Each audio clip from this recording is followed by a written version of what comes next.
L'humanité existe depuis des milliers d'années et elle a utilisé des navires pour tout transporter. Même à ce jour, 90% des échanges commerciaux dans le monde se font par les océans.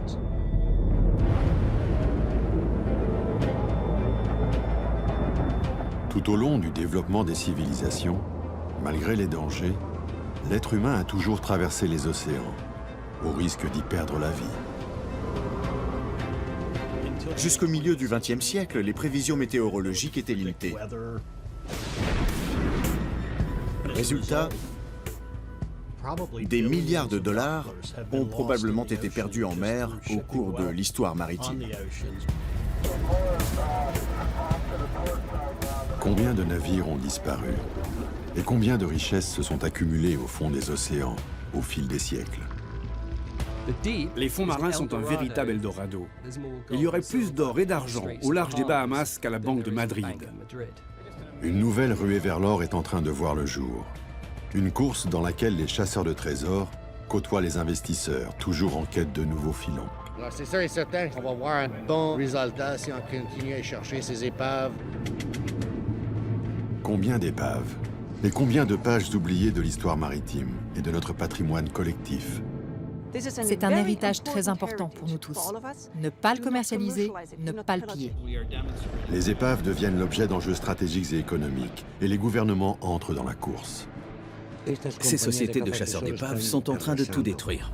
Nous n'avons jamais vu un seul cas de bons chasseurs de trésors. Pendant que les gardiens de l'histoire et les chasseurs de trésors s'affrontent, les épaves, elles, sont en danger. Dans quelques générations, des pans entiers du passé seront détruits. Ce qu'on lèguera aux générations futures sera un électrocardiogramme plat.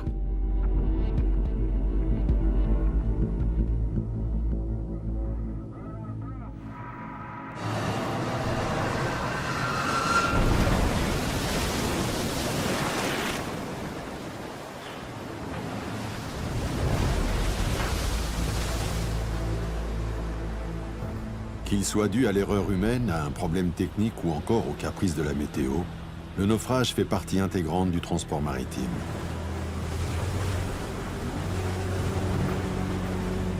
Il faut être humble avec la mer. On ne gagne pas contre la mer, on compose avec la mer. Une réalité dont on ne parle que lorsque l'incident survient près de nos côtes, ou quand c'est un navire de croisière qui est touché. Les autres naufrages, eux, restent dans l'ombre. Si vous regardez véritablement à la loupe les choses, vous avez 110, 120, 122 naufrages de gros bâtiments de plus de 300 tonneaux par an. Ce qui veut dire, rapporté au nombre de jours de l'année, vous avez un naufrage à peu près tous les 3 jours sur la mer du globe. Référence internationale en archéologie sous-marine, Michel Lourd est à la tête du DRASM. C'est le département des recherches archéologiques subaquatiques et sous-marines. Depuis près de 4 décennies, ces missions l'ont mené sur tous les océans de la planète. C'est par un bateau qu'on transporte le plus facilement des produits pondéreux et à longue distance. Donc tout au long de l'histoire de l'humanité, dès qu'on a commencé à coloniser les espaces maritimes, on est monté sur des bateaux et chacun sait que dès qu'on se met sur un bateau, il y a un risque de naufrage. Alors, ce que l'on sait, c'est que dans toutes les zones où nous travaillons, le fond de la mer est jonché d'épaves, et évidemment d'autant plus dans les zones qui ont connu un grand trafic maritime. Plus la belligérance en mer, les navires de guerre, etc., il y a des épaves sur toute la planète.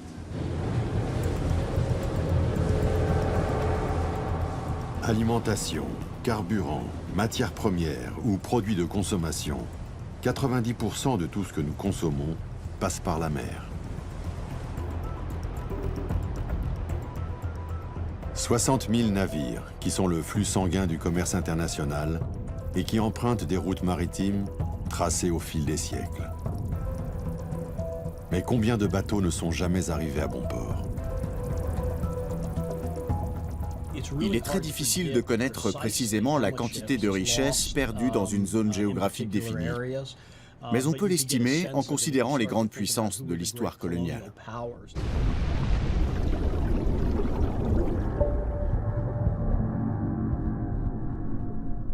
Sachant que des navires coulent depuis 2000 ans, est-il raisonnable d'estimer qu'un millier d'entre eux ont sombré chaque année? Oui, je le crois.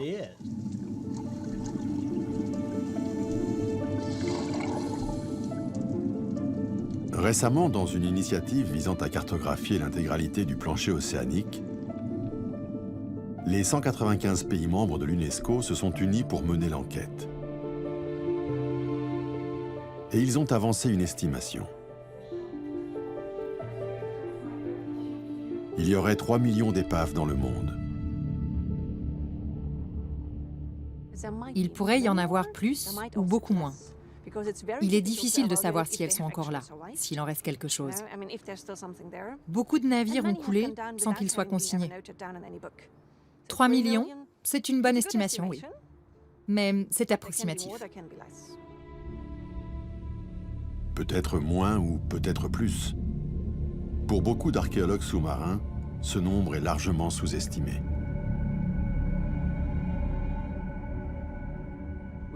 Selon les grandes théories des grands scientifiques, il y aurait 3 millions d'épaves au fond des mers. Mais la vérité, c'est que personne n'en sait rien. Il y aurait 6 000 épaves au large du Royaume-Uni. Mais on sait que tout au long de l'histoire, 37 000 navires ont disparu là. Donc, quel que soit le chiffre avancé, il sera en dessous de la réalité. Les océans recouvrent 70% de la Terre, mais on en a exploré moins de 5%. Qu'est-ce qu'il y a au fond? L'humanité navigue depuis des milliers d'années. Donc je dirais que ce chiffre est réaliste, et même qu'il y a beaucoup plus d'épaves que ce que l'on pense. Nous ne savons rien. Le plus gros des épaves du monde reste à découvrir. Et à mon sens, la plupart se trouvent en mer de Chine méridionale.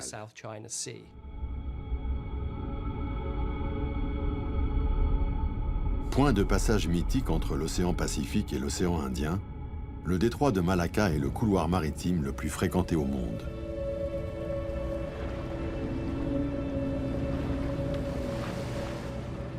Et Singapour en est le port. Si on regarde en arrière, tout le monde est venu faire du commerce ici. C'était déjà un pôle d'échange quand l'Europe en était encore à l'âge de pierre.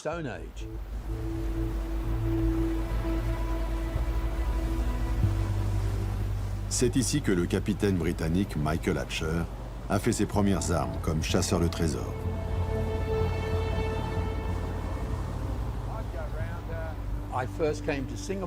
Je suis venu à Singapour pour la première fois en 1973.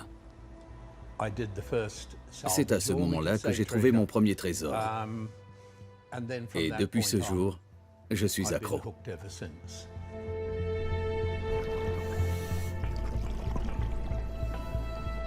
Hatcher vendait au poids l'acier qu'il récupérait sur des épaves de la Seconde Guerre mondiale pour gagner sa vie. Jusqu'au jour où il est tombé par hasard sur autre chose que de l'acier.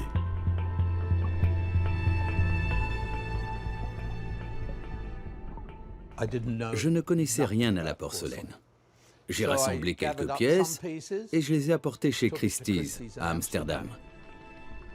Ensuite, Christie's n'arrêtait pas de m'appeler. J'ai fini par y aller. J'ai soulevé une tasse et on m'a demandé « Avez-vous la moindre idée de ce que ça vaut ?»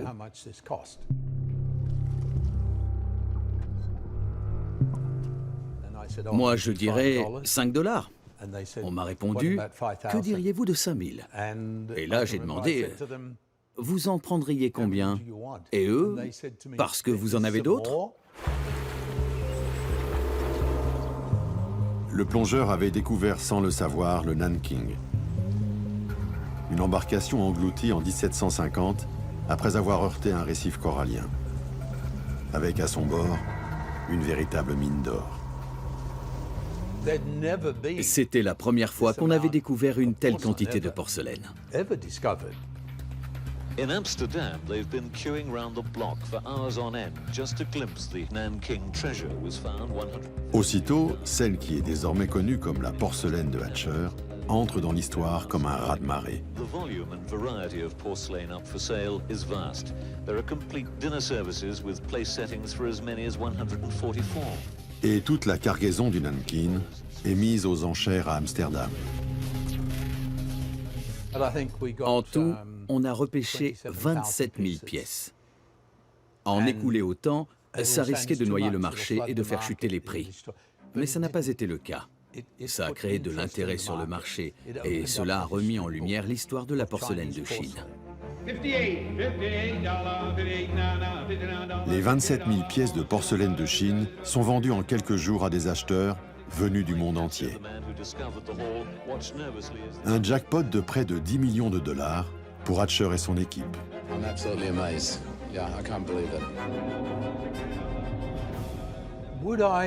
Est-ce que je me qualifierais de chasseur de trésors?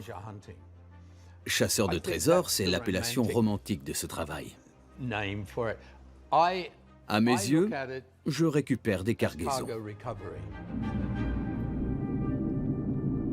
Qu'ils s'estiment chasseurs de trésors ou sauveteurs de cargaisons, de nombreux explorateurs, appâtés par l'histoire de Hatcher, ont mis le cap vers les profondeurs, qui, selon certains experts, réservent encore beaucoup de surprises.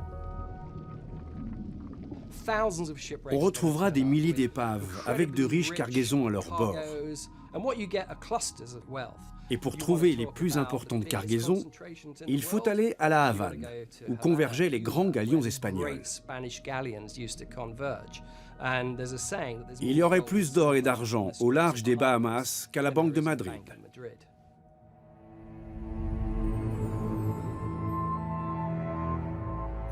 La fièvre de l'or. Pour le royaume d'Espagne, le XVIe siècle est le bien nommé siècle doré. Pendant plus de 150 ans, les Espagnols pillent jusque dans les tombes l'or du Nouveau Monde. Quand vous tenez dans vos mains un lingot d'or, une pièce d'argent, une émeraude ou une perle, dites-vous que vous avez là le fruit d'un génocide. Toutes ces matières ont été extraites dans des mines de Colombie, du Mexique, du Pérou, où des milliers d'esclaves indiens et africains ont été tués pour enrichir l'Espagne.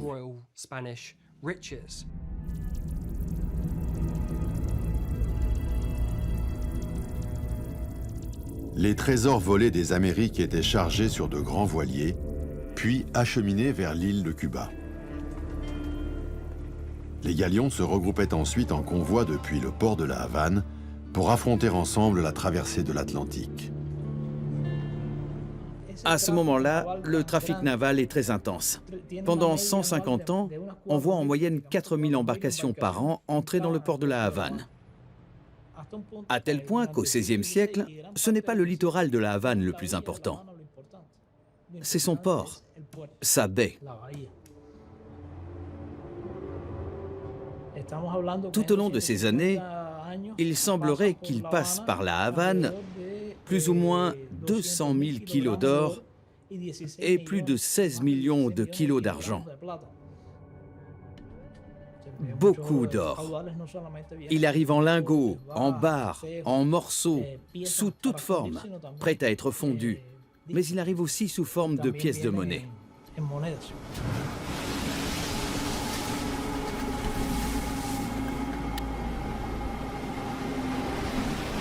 Plus de 3000 épaves reposent sur les fonds marins à proximité de l'île.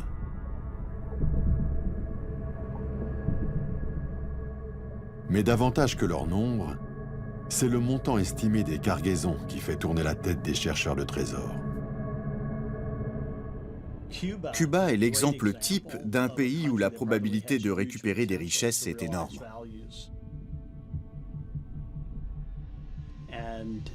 Notre base de données répertorie de nombreuses épaves ayant sombré à Cuba ou à proximité, avec des richesses considérables.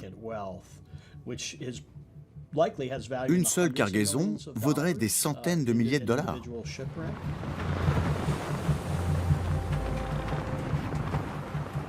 4 millions de tonnes d'or et d'argent ont ainsi franchi l'Atlantique.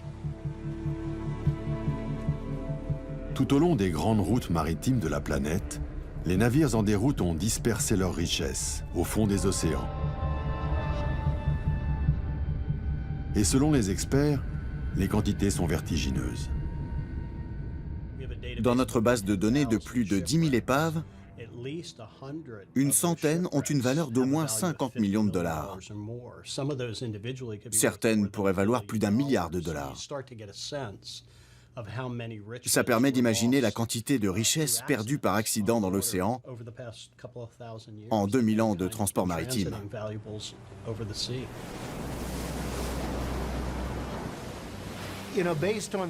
D'après les sources historiques et les données que j'ai pu consulter, un tiers de l'or, de l'argent et des autres métaux et pierres précieuses appartenant aux hommes a été perdu en mer.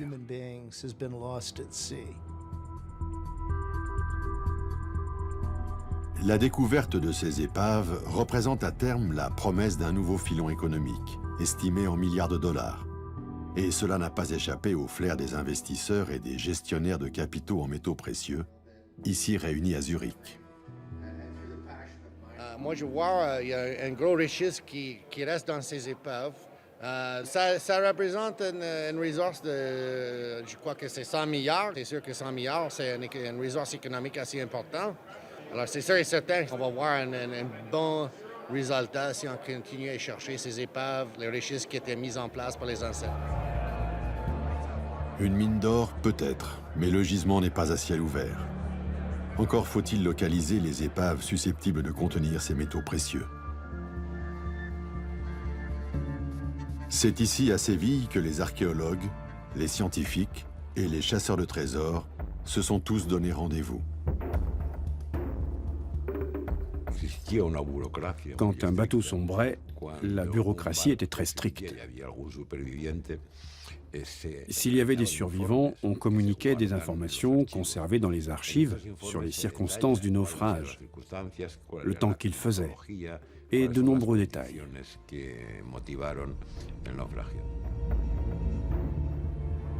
Le bâtiment des Archives générales des Indes abrite 9 km linéaires de précieux registres, dans lesquels sont répertoriés tous les voyages des navires espagnols. 10% de ces navires ont coulé. Mais où exactement? Car à l'époque, le positionnement GPS n'existait pas. De nombreux navires ont quitté le Nouveau Monde chargés d'or et d'argent, et beaucoup ont coulé. Mais il existe très peu de données de navigation. Un dossier de recherche qui dit « Le navire a quitté la Havane en 1580 et a coulé quelque part entre la Havane et l'Espagne », ce n'est pas intéressant pour nous.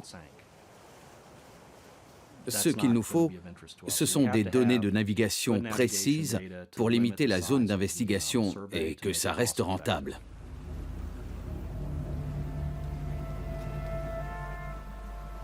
Si les cartes et les registres d'époque manquent de précision, les avancées technologiques de ces dernières années permettent aujourd'hui de combler les lacunes d'hier.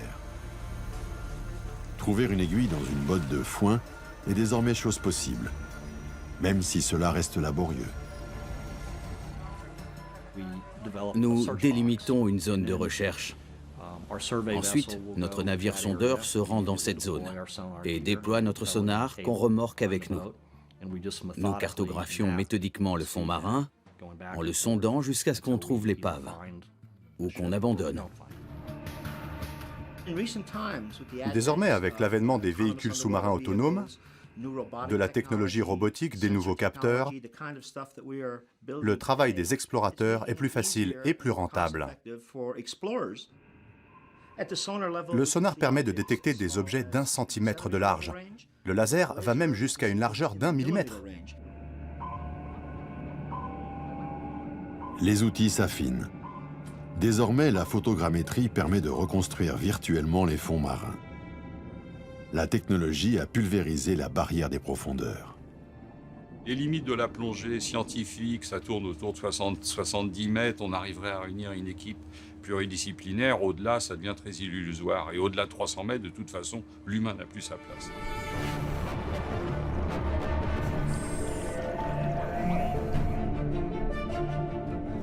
Aujourd'hui, on est arrivé, je dirais, presque à la science-fiction du passé. Continue comme ça, Vincent. Il y a simplement 5-6 ans, on parlait de la profondeur, et aujourd'hui, c'est devenu notre quotidien. Presque aucune zone du fond des océans n'est inaccessible. À partir de 150 mètres, la profondeur de la Manche, jusqu'à 4800 mètres dans l'Atlantique. C'est-à-dire 1600 mètres plus profond que l'épave du Titanic. Le futur est là, les robots existent.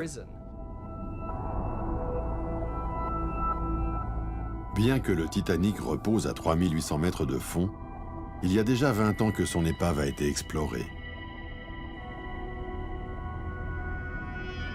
Où qu'elles soient, les épaves ne sont plus à l'abri de l'avidité humaine. Et les immenses richesses qu'elles recèlent suscitent la convoitise des États eux-mêmes, qui, eux aussi, sont entrés dans la course au trésor. Hemos encontrado 307 años después de su hundimiento el galeón San José. Trouver le San José, ce galion espagnol coulé en 1708 par la marine britannique au large de Carthagène, était un pari de Juan Manuel Santos, alors président de la Colombie.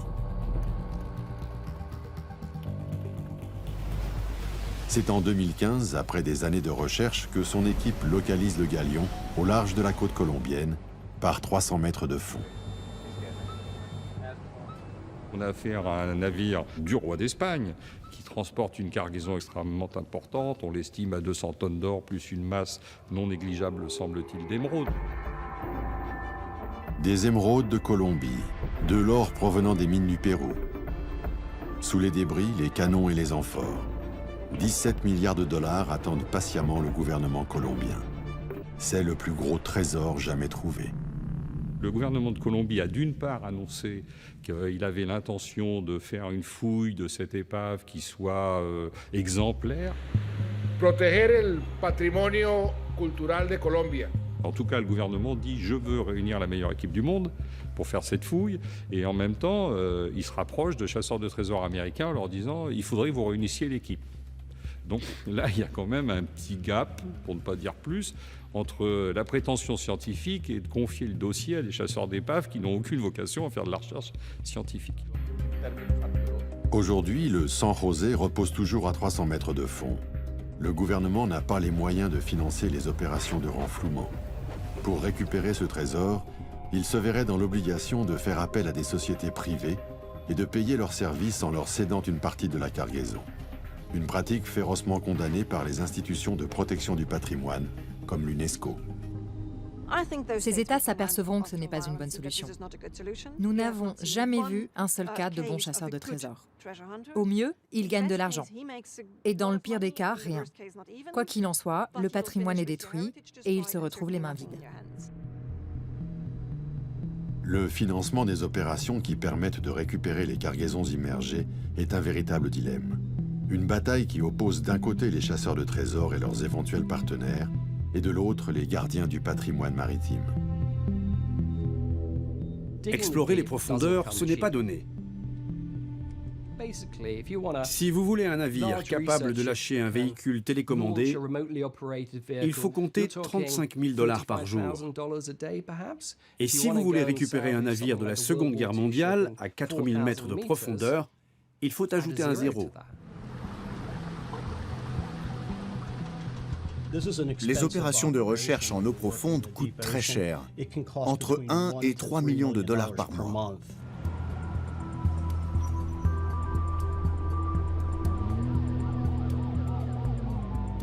Des millions de dollars. C'est le prix du ticket d'entrée dans la course au trésor. Un prix que seules des sociétés comme Odyssey Marine Exploration peuvent se permettre. Basé à Tampa, en Floride et coté en bourse, Odyssey est un des poids lourds de la récupération de métaux précieux. Odyssey Marine Exploration prospère dans l'exploration marine depuis 1994. Pendant les 20 premières années, l'entreprise s'est concentrée sur la recherche d'épaves contenant des cargaisons en bon état et pouvant être revendues. Odyssey a déjà touché le jackpot. En 2007, la société privée débarque sur l'aéroport de Tampa 17 tonnes d'or et d'argent en pièces et en lingots. Le magot provient d'une frégate espagnole baptisée Nuestra Señora de las Mercedes et coulée en 1804 au large des côtes du Portugal. Ils l'ont fouillé et ont ramené en Amérique pour 500 millions de dollars. En pièces d'argent, il y a quelque chose comme 590 000 pièces.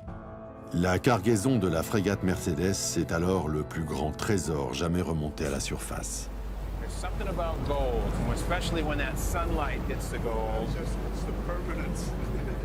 Odyssée aura mis 10 ans pour localiser l'épave, puis remonter le trésor. C'est une prouesse technique et le début d'une bataille judiciaire sans précédent. Et ces gens s'empressent de faire valoir auprès du tribunal de Tampa, en Floride, leur droit à la propriété de l'épave, espérant que, de toute évidence, un juge américain va dire « Mais bien sûr, messieurs, vous l'avez trouvé dans les eaux internationales, c'est à vous ». Ça ne va pas se passer de façon aussi simple. What Odyssey has done is morally and legally unacceptable. The treasure hunters were required to return every single coin and other artifact they had taken. L'Espagne revendique finalement le butin. Les autorités madrilènes déclarent la frégate Mercedes patrimoine historique, tout en soulignant le caractère militaire du bateau, coulé lors d'un combat contre une frégate britannique.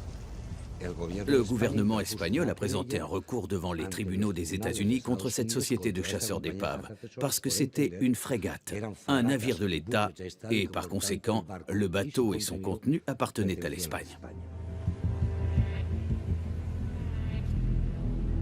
Au terme de 5 années de procès, la Cour suprême des États-Unis condamne la société Odyssée à livrer la totalité du trésor à l'Espagne.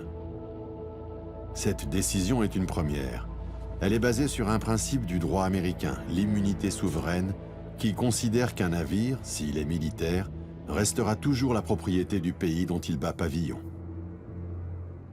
Immédiatement, 2 avions de l'armée espagnole, accompagnés de la garde civile, sont allés aux États-Unis récupérer les 600 000 pièces d'or qui étaient retenues par la garde nationale américaine et sont rentrés en Espagne. This is historical heritage. This is not to be sold. This is to go to a museum, but we have to fight against those who go and salvage sunken objects. Les chasseurs d'épaves, si on ne les arrête pas de manière très ferme, et si l'opinion mondiale ne les condamne pas très sévèrement, en 10 ans, ils vont faire disparaître tout ce patrimoine collectif que sont les navires qui ont coulé à travers les âges. Ces sociétés de chasseurs d'épaves sont en train de faire disparaître des pans entiers de l'histoire. Les 600 000 pièces sont confiées au Musée national de Carthagène en Espagne, qui en expose quelques exemplaires et conserve le reste du butin dans une chambre forte. Nous avons remonté 600 000 pièces, presque toutes identiques. 600 000 exemplaires du même objet. On a gardé un échantillon représentatif et on a photographié chaque face des pièces en haute définition. Le cas de la frégate Mercedes est emblématique de cette guerre qui oppose dans un camp ceux qui récupèrent les trésors et visent le profit, et dans l'autre ceux qui entendent les conserver. Ce n'est pas un patrimoine. Ces biens ont été fabriqués dans un but commercial. Ils n'ont pas été vendus car ils ont coulé accidentellement. Vendons 590 000 des 600 000 pièces aux collectionneurs et laissons les pays profiter des retombées économiques. Pourquoi ne pas vendre une partie pour financer par exemple de nouvelles explorations? Ces pièces sont toutes semblables. Tout à fait, mon cher ami. Les 600 000 pièces d'or de la frégate Mercedes, ou autre navire espagnol ou français, valent beaucoup d'argent. Moi, ce que je vous suggère, c'est de vendre tous les tableaux du Louvre, en commençant par la Joconde. Et je propose que des 8 colonnes de la Madeleine, on en vende 7, parce qu'elles se répètent, après tout. Les chapiteaux sont identiques. Soyons sérieux, c'est une question inconcevable pour un musée national. Ce raisonnement-là, on peut le faire d'ailleurs sur tout. Je n'ai pas besoin de 10 plats de porcelaine de Chine très similaires ou identiques. Vous en gardez un, je vends le reste, etc. Et non, on voit bien que cette machine, ce raisonnement, et ça, partout ça a été appliqué, c'est parti dans des déviances. Quand on sait que c'est une opération commerciale en disant on va préserver un pan de l'histoire, en réalité, ce pan de l'histoire se réduit à la portion congrue, c'est-à-dire la portion qui n'a aucune valeur, qui est la moins intéressante, la plus abîmée, et tout le reste est négocié parce que ça a une valeur.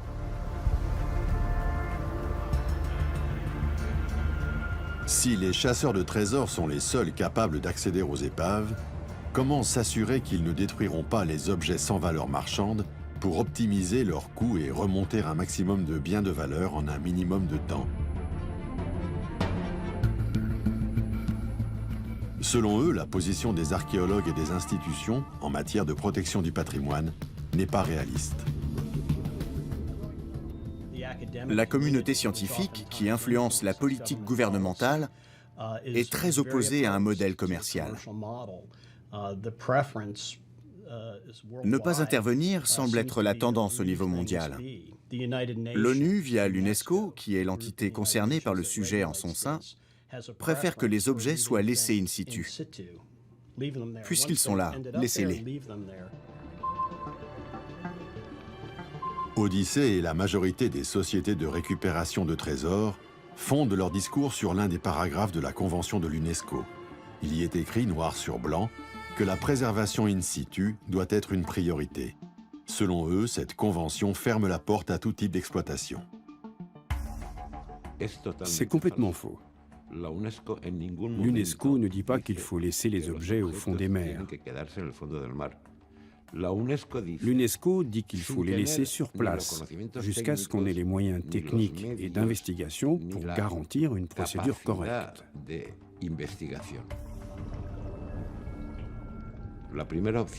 Laisser tout sur place, former une équipe, disposer des moyens techniques, réunir suffisamment d'argent, avoir les laboratoires de conservation et de restauration adéquats.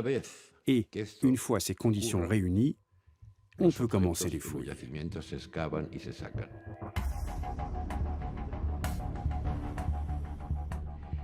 La Convention dit « Laissez le patrimoine culturel subaquatique où il est si vous n'avez pas de projet solide ».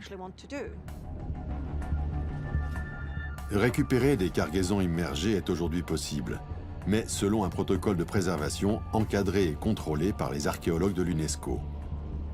Et une fois remonté, ne rien vendre. Depuis qu'il peut plonger, l'homme recherche des trésors.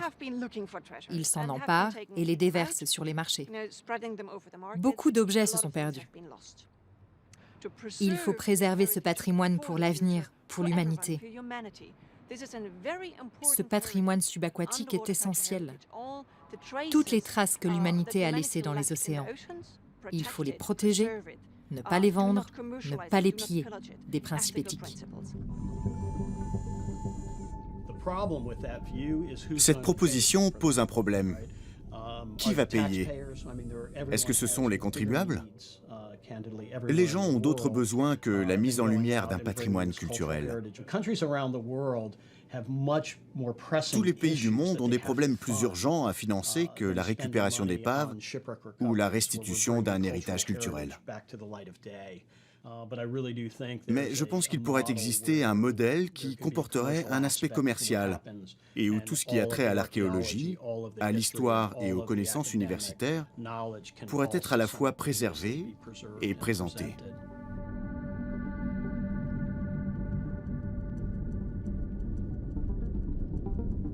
Une autre épave, trouvée par Odyssée, a montré récemment qu'une collaboration entre des entreprises privées et le secteur public pouvait s'avérer gagnant-gagnant.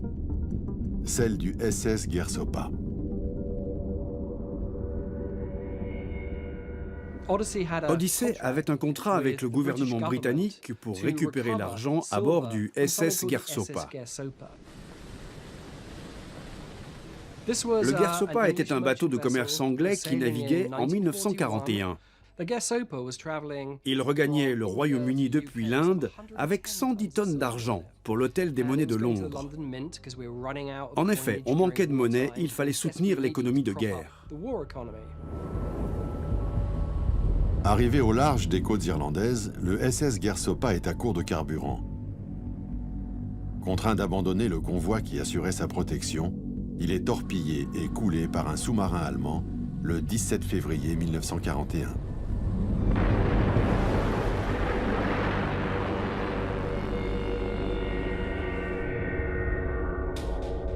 L'épave est localisée en 2011. Elle gît dans les abysses à 4800 mètres de fond. Grâce à une prouesse technique sans précédent, la société Odyssey, mandatée par le gouvernement britannique, remontera plus de 60 tonnes d'argent sous forme de lingots. On a récupéré l'argent à 4800 mètres de profondeur. C'est 1600 mètres de plus que le Titanic. Et puis l'argent était fondu. Le gouvernement a eu sa part et Odyssey aussi. 3000 lingots, soit un total de 210 millions de dollars. Un jackpot que se sont partagés Odyssey et le Trésor public britannique. Et l'histoire ne s'arrête pas là. Mais vers la fin de l'exploration, on remontait autant de bouts que de lingots. On m'a demandé de chercher une solution. Grâce à l'argent déjà récupéré, on a envoyé les blocs de boue dans un laboratoire pour les analyser et les conserver. C'était imprévisible, mais on a pu sortir de l'obscurité environ 600 lettres.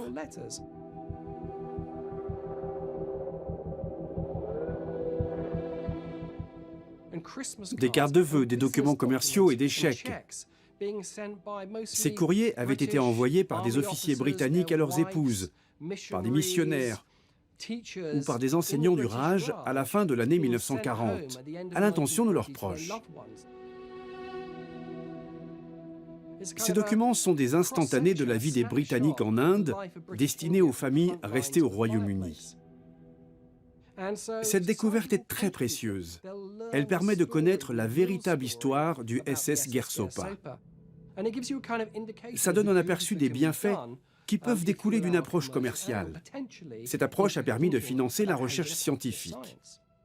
Ici, c'est le modèle commercial qui a permis un recours à la science.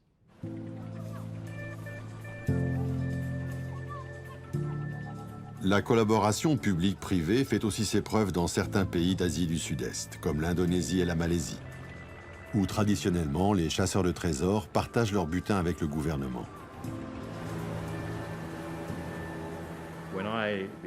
À mes débuts dans le métier, j'opérais en Indonésie, au Vietnam et en Malaisie.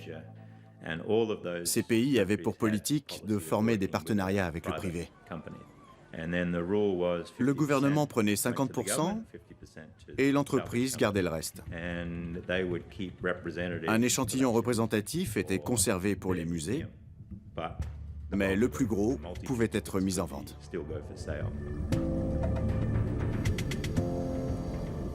Ces accords ont permis au gouvernement de financer la recherche d'épaves et d'enrichir leurs musées sans avoir à supporter les frais d'exploration.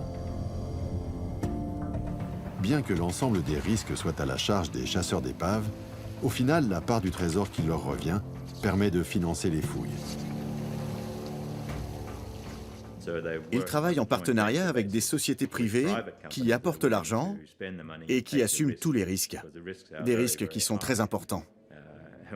L'un des dangers est politique. On peut avoir un contrat avec l'État et quand on remonte un trésor, il peut très bien vous remercier et tout garder. C'est déjà arrivé. Mais suite aux abus de certains chasseurs d'épaves, accusés de ne pas déclarer une partie des trésors, le gouvernement indonésien a décidé de ne plus délivrer de licence d'exploration. Hélas, le résultat ne fut pas celui escompté. Les politiques changent aussi. En 2010, l'Indonésie a suspendu l'octroi de permis. Ce moratoire a surtout donné le champ libre aux pillards. Aujourd'hui, il y a énormément de pillages.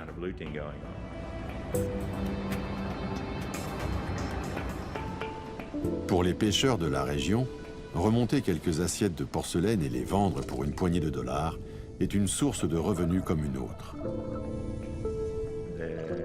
Ils ne roulent pas sur l'or, et il faut bien manger. Il est très tentant de plonger et de piller l'épave.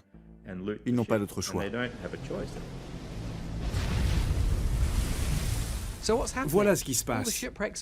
Les épaves sont détruites et dynamitées par des pêcheurs à la recherche de trésors à revendre.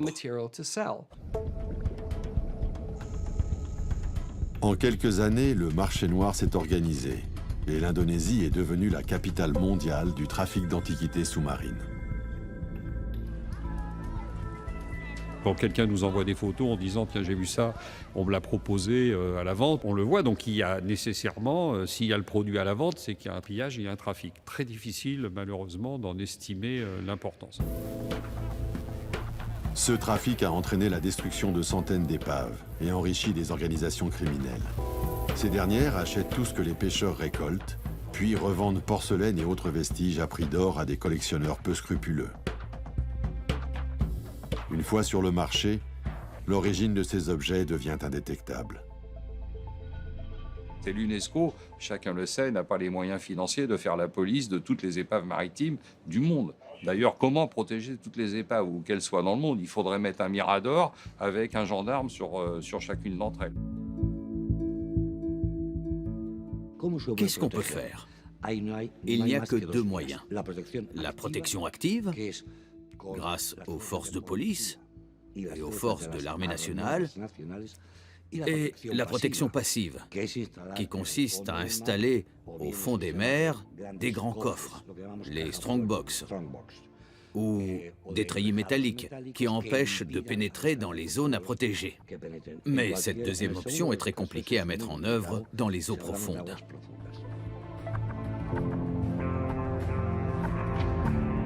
Certains sites archéologiques facilement accessibles ont fait l'objet de mesures de protection mises en place par l'UNESCO. Ces mesures restent anecdotiques car elles ne protègent que des épaves connues et déjà vidées de leur cargaison.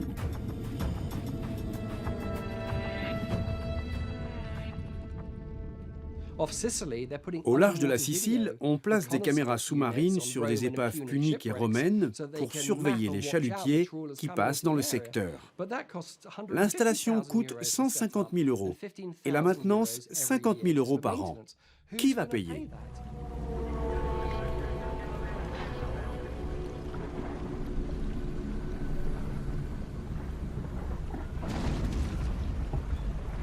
Alors que les institutions et les chasseurs de trésors se refusent à collaborer, certaines épaves deviennent l'objet de batailles géopolitiques. Cette fois, le trésor n'est plus ce que l'épave contient, mais son emplacement. L'épave a été très longtemps appréhendée comme une page d'histoire immergée de l'humanité qui méritait d'être protégée, étudiée, valorisée. Et puis tout d'un coup, l'épave peut encore avoir une autre valeur. C'est comme si on avait planté un pavillon sur la banquise en disant « le pôle Nord est à moi parce que j'y ai mis mon drapeau ». Depuis plusieurs décennies, le Canada finançait la recherche de deux épaves, l'Erebus et le Terror, disparus en 1845. L'expédition de John Franklin avait pour objectif de relier l'Atlantique au Pacifique en passant par le nord du Canada. La mission a tourné court lorsque ces deux bateaux furent broyés par les glaces. Les bateaux ont coulé, personne ne savait où. Il y avait des rumeurs et des témoignages chez les Inuits. Récemment, les Canadiens ont trouvé deux épaves emblématiques, le HMS Erebus et le HMS Terror.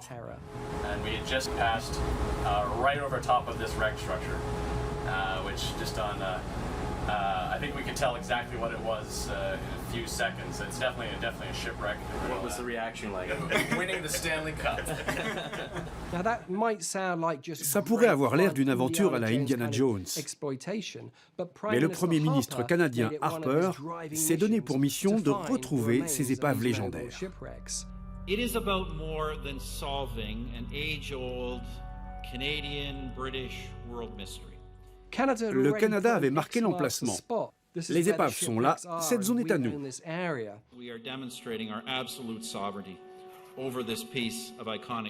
La souveraineté de cette zone maritime est contestée. Des pays comme les États-Unis considèrent cette route commerciale comme un détroit international, et donc de libre accès. Mais le gouvernement canadien, lui, considère ce passage stratégique comme faisant partie intégrante de ses eaux intérieures. C'est un des deux points les plus sensibles sur le plan géopolitique avec la mer de Chine méridionale. L'Amérique, ainsi que plusieurs autres pays, revendiquent le passage du Nord-Ouest comme voie internationale. La découverte de ces épaves est aujourd'hui un argument supplémentaire pour le gouvernement canadien. En contrôlant ce passage, qui permet de réduire d'un tiers le trajet entre l'Atlantique Nord et l'océan Pacifique, le Canada pourrait alors imposer ses tarifs à tous les navires qui franchiraient le passage du Nord-Ouest.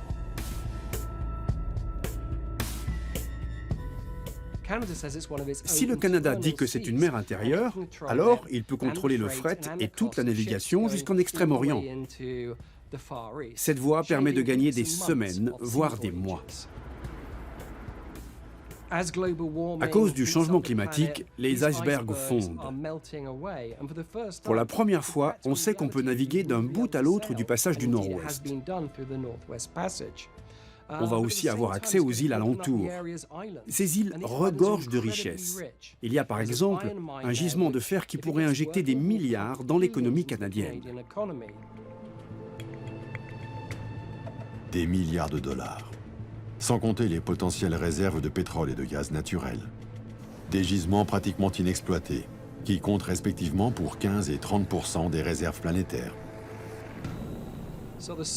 La recherche de l'expédition Franklin n'est pas seulement une exploration sous-marine. C'est une affaire de gros sous. Convoitées pour leur cargaison ou leur position stratégique, les épaves représentent désormais un enjeu majeur. Ces vestiges du passé sont aujourd'hui au cœur d'un conflit en eau profonde. Et si le fossé se creuse entre les différentes parties, sous la surface, les épaves sont à la merci du temps qui passe. Avec le temps, tout ce qui gît au fond des océans va se décomposer entièrement. Les objets, le navire lui-même, la cargaison, tout ça, au fil du temps, va finir par être dissous par le milieu océanique. Il ne restera plus rien à découvrir.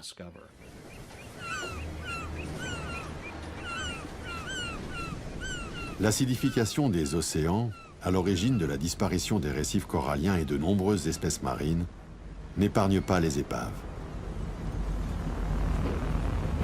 Mais une autre menace existe, celle de la pêche, en particulier du chalutage de grand fond. Le chalutage de grand fond menace l'archéologie sous-marine.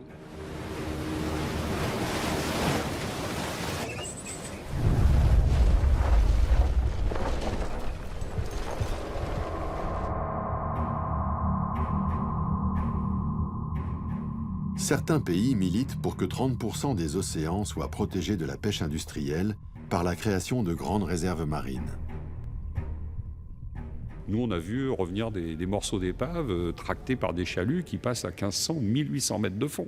Ça en dit long. Et pratiquement dans la zone 300, 700 mètres, dans les zones où il y a du chalutage, quasiment, je dirais, 8 épaves sur 10 sont ensachées dans des chaluts.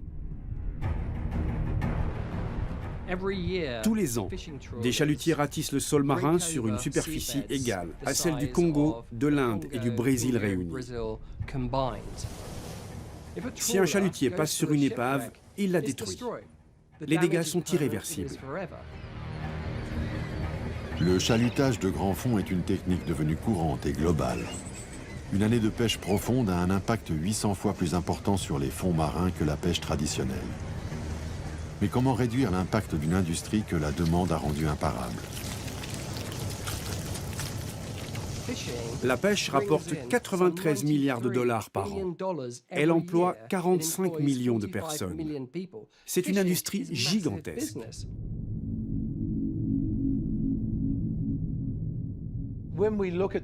D'après les textes de loi des Nations Unies, les épaves sont protégées.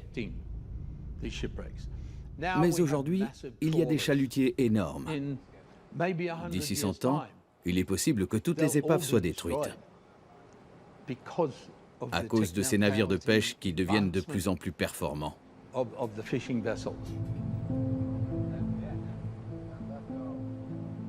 Si l'on ajoute à la pêche sur les grands fonds marins l'impact de la prospection de gaz et de pétrole offshore, plus la prolifération des câbles sous-marins, dans 30 ans, toutes les épaves auront disparu. Toutes ces épaves, c'est des thrillers, c'est des livres policiers. Si vous commencez à en arracher une page toutes les 5 ou 7 pages, quand vous arrivez à la fin du livre, vous ne comprendrez plus rien à l'intrigue. Donc protéger toutes les pages, c'est la seule manière de comprendre la fin du roman. Il est très important de protéger et d'étudier ces richesses, mais aussi de les offrir au public. Appréciez ce patrimoine, il vous appartient. Et il faut le protéger parce qu'il vous appartient. Qui va payer pour tout ça? Il faut être réaliste et avoir des modèles solides. Je ne dis pas que vendre ce qu'on trouve, c'est le bon modèle, mais il faut tout envisager et faire preuve d'inventivité. La seule solution pour protéger les épaves, c'est de travailler avec le gouvernement. C'est ce que l'on nous encourage à faire. Et c'est ce que je fais. Il faut les remonter pour tout le monde, pour l'humanité, pour chacun d'entre nous. Si on ne fait pas ça, ce sera perdu. Tout sera perdu pour toujours. Allons-nous ouvrir les yeux et sauver les épaves d'une disparition annoncée? Les institutions comme l'UNESCO, les archéologues et les chasseurs de trésors resteront-ils figés sur leur position? Ou sauront-ils se parler et relever l'un des grands défis culturels de ce siècle?